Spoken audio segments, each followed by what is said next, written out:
Salman Al-Ansari can join me now live from Riyadh. He's a writer and political commentator there. Thanks so much for joining us, Salman. How much does this visit actually mark a genuine change in tide after so many decades of a very fraught relationship? Thank you, Andrea, for having me. I think, as you have mentioned in the report, that it's a historical meeting because, as we all know, that the Soviet Union was the first country at that time to recognize Saudi Arabia as an independent state in 1926. And at the same time, this is the first visit for a Saudi monarch to Moscow, to Russia. That in itself is historic. So that's why I think this visit has three dimensions. The first one is the fact that it's historic meeting. At the same time, the second dimension is economic partnership and also security and political kind of collaboration between the two countries. Because if we go and speak about Russia and Saudi, we are speaking of the two biggest oil producers in the world. We are speaking of the countries that basically manage the energy market in the world. So it's very important for them to be close to each other, to negotiate deals, to negotiate economic partnership, to also negotiate security partnership, specifically in this turbulent time in the Middle East. So I think, and I always think that Saudi, specifically after Vision 2030 and after its new leadership, I think they are very interested to diversify the kingdom's alliances and also security partnerships and economic partnerships, because the Saudi Vision 2030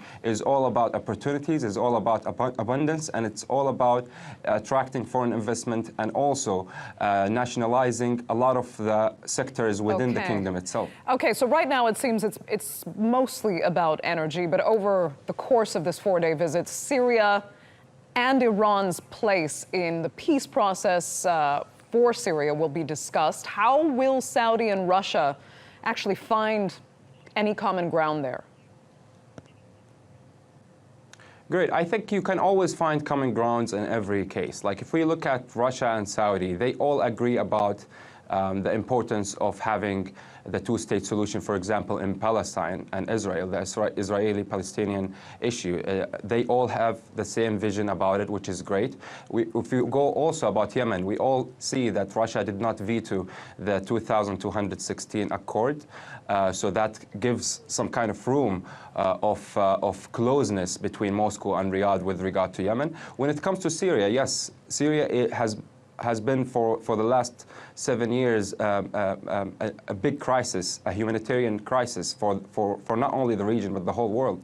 So I think such visit can actually redefine the lines of the future relationship and agreements between Moscow and Riyadh in such a way that will guarantee the security of the region and in such a way that will preserve the Russian interest in Syria, but by abiding by the Geneva I and also by the accord, the Security Council Accord 2254.